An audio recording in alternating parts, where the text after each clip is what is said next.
Alien Romulus. Watched it last night, and my hopes were super high because you got Fede Alvarez, who knows how to make a horror movie. He did Don't Breathe and Evil Dead, I think it's 2014. I'll stay spoiler free. The only things I'm gonna spoil would be stuff you can get from the trailers, the opening minutes of the movie. I'll stay super surface level. First off, the atmosphere and tone was incredible. The atmosphere and tone was everything I wanted out of an Alien movie. It was creepy, it was dark, the creatures were actually meant to be intimidating. The set design was awesome, not just because it perfectly captured Alien 1 or Alien Isolation. It was also just they put time and effort into the sets, and it shows.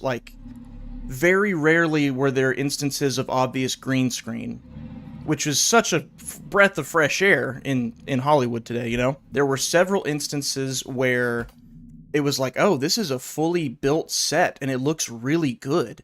Like a ship interior, or a room they were in, or whatever, and it looked awesome. The immersion was excellent. You feel like you're there. And it also helps. Fede Alvarez, the director, said he liked Alien Isolation, the game that we're about to try. Good. He should. That game was popular with people for a reason. The creatures were mostly practical, and that was great. Actually on frame, in scene with the actors. And it's such a world of difference when you do that. Until CGI gets even more realistic, that's the way it needs to be for stuff like this, to be scary. I was very happy to see that. So now I'll go into the negatives a bit. And if I could summarize my negatives, it's that it traded its logic for atmosphere and tone. And what I mean by that, the script really could have used just one more pass-through, I think, before making the movie, because there were several instances where it was that just doesn't make any sense. And sometimes it pulled me out of it, and sometimes it didn't. I'll give some, again, really not spoilers here. In the first 5 minutes of the movie, if this bothers you, don't listen to my review, just go watch the movie.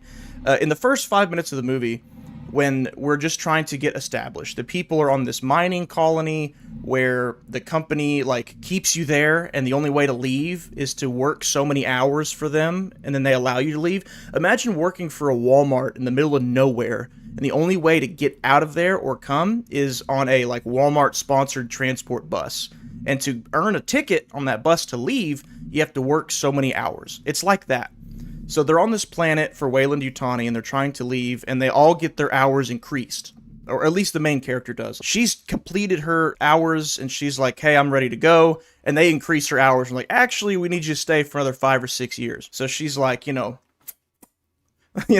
so here's my problem with it, though. The way that this group of characters gets from where they are to the ship that the movie takes place on makes no sense to me. If they're so trapped on this world, why were they able to just get in their ship and go? If the stakes are, we're doing all this because we're stuck here, it'd be like if a movie were set on a deserted island, and they were like, man, we've really got to get off this island. We'd be stuck here forever. How are we going to do this? And then they're like, well, I know. Let's go out to this ship over there that's offshore. And so they get into this boat that they've had this whole time, and they sail out. It's like that. It's well, why didn't you just leave? I get it. It's oh, they didn't have cryo sleep. But on their way up to that ship, nobody tried to stop them. Nobody tried to intercept them. No alarms were raised by their takeoff. Nothing. They were able to just get in their ship and go. And we don't even know whose ship it is. They were hanging out in it. I assume it's their ship. So how were they even trapped? Is my question. And without going into spoilers, the ship that's hovering above their planet where the movie takes place, with what you find out about it later, with what was happening on it and why it's so important, I cannot think of a single reason why the company wouldn't have sent every resource they had up to that ship to recover it. I cannot think of one reason. Why was this little group of workers the only ones to go to it? Anyway, if you can get past that, and that's in the first 5 minutes, and that bothered me immediately, but if you can get past that and stop looking for dips in logic, you'll get a great atmosphere, a great tone. It's a horror movie through and through. Let me guess, Romulus was a good movie in terms of visuals and immersion, but the story was nonsense. Well, the story wasn't even totally nonsense. It was just pieces of the story that were nonsense. The movie, to me, was greater than the sum of its parts. There's things I really liked. There's things I didn't like. but as a whole, I'm happy with it. Like, I'm a happy Alien fan. I wasn't angry or disappointed. If you like Alien even a little bit, it's the third best Alien movie. I'll say that. It's not as good as Alien 1 or Aliens, but it's better than anything else that's come out since Aliens. That tracks with most Alien sequels. This is not in the same league as Alien sequels. It is much better. I can absolutely say that. It is much better. I miss when bad movies went straight to DVD instead of ending up in theaters. Well, Alien Romulus almost went straight to streaming because of Prey's success. It almost did. And I'm glad it didn't, honestly. I'm very glad that it didn't, because I was very happy to have seen it in the theater. It was a good theater experience. Good theater movie. Characters were kind of bland. We needed more characters, honestly. We needed more kills than we got, because you only have like five main characters. And of those 5, only like 2 have any real personality that makes you root for them. Everyone else, it's like, God, please, I can't wait till you die. Not all of them. They were just kind of nobodies. Like, they were just there. There was one character in Alien Romulus that I couldn't understand a word he was saying. Maybe it's because I'm just a stupid American. His accent and dialect were so thick, I had no idea what he was spitting. And it would be one thing if they were like, they pointed it out, like Gambit in Deadpool Wolverine. Everyone knows that happened now. And they're like, oh, what'd you say? What was that? And like, they point at the fact that he's hard to understand. So it's like, oh, it's intentional. This one, that never happened. Everyone understood him perfectly and clearly except me. I guess. And it was a little frustrating. That happened to be the same character that was just a jerk. Ugh. You know when there's a character that's just insufferable, they don't really have any redeeming qualities?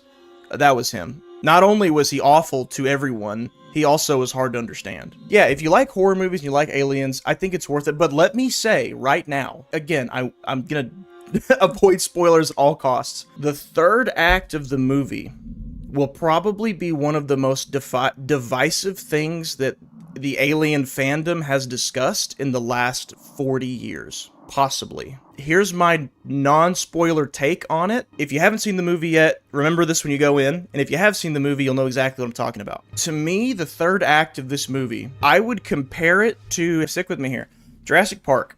They go, hey, we're going to clone a human. In the context of the series and the canon of the series, that makes sense.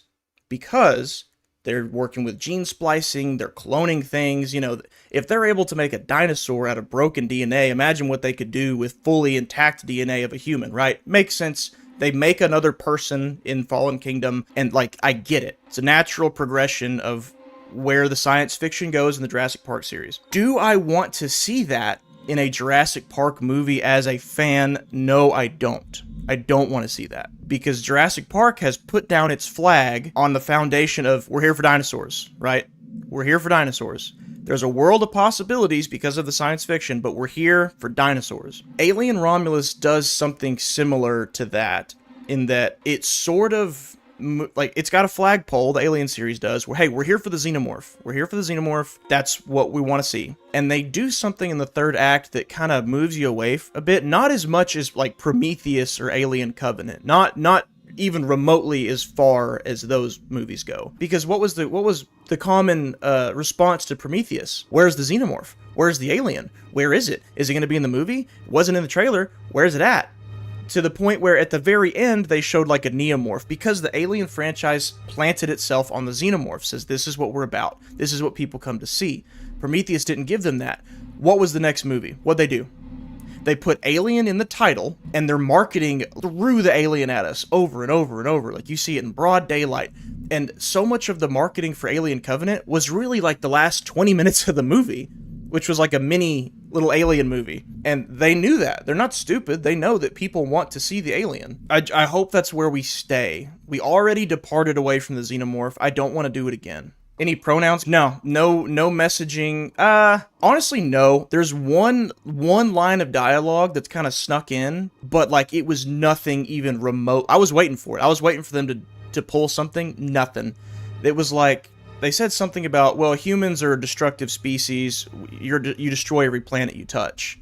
And like, that's it. That's all they say, and they move on. Which I didn't feel that was You could take that as like, oh, global warming or whatever. Like, it fit perfectly well in what that scene was about, in my opinion. I watched the movie yesterday, and I still don't know how I feel about that third act. If I could just put some kind of label on it, my answer would just be, I understand why they did that. It makes sense, and it still fit in the entire movie. It was not out of place. It still fit.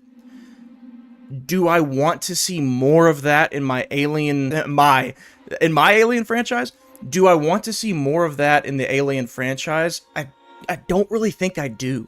I don't think I do. Like, one and done was enough for me. Technically, well, again, no spoilers. It wasn't totally out of left field because it's been sort of alluded to in the series before. This time it just took it even farther. They handled it well. Like, it was really creepy and really, really disturbing, and it worked, but like, I just don't want that to be indicative of where the franchise goes from here, is what I mean. Like, I'm thanking God we're out of that Prometheus, Alien Covenant, whatever you want to call that slop. To me, it was slop. I get it. It's got its fans. You know, to each their own.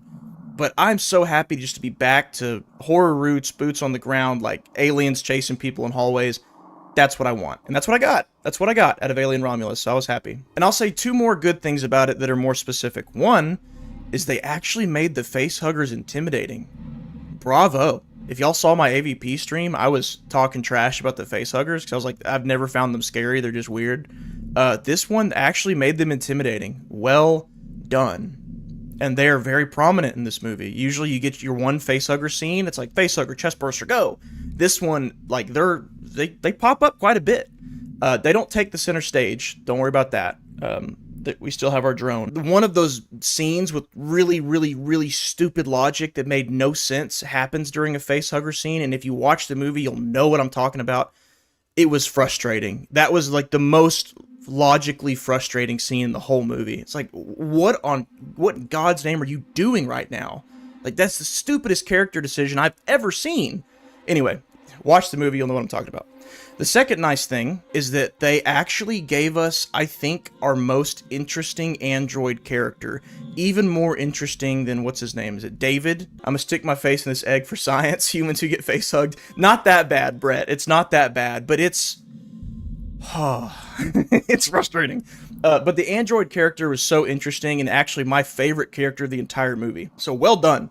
I'm an androidist. I go into these movies hating the androids already because I think they're just not interesting and they're overplayed, overdone. This one they did really good. Really good job with this character. My favorite character throughout the whole thing. This was a quiet experience in a lot of parts, which was kind of funny. Like, I haven't felt like I needed to be quiet in my theater seat since I saw A Quiet Place. It was not as intense as A Quiet Place. Like, the whole movie you gotta be quiet.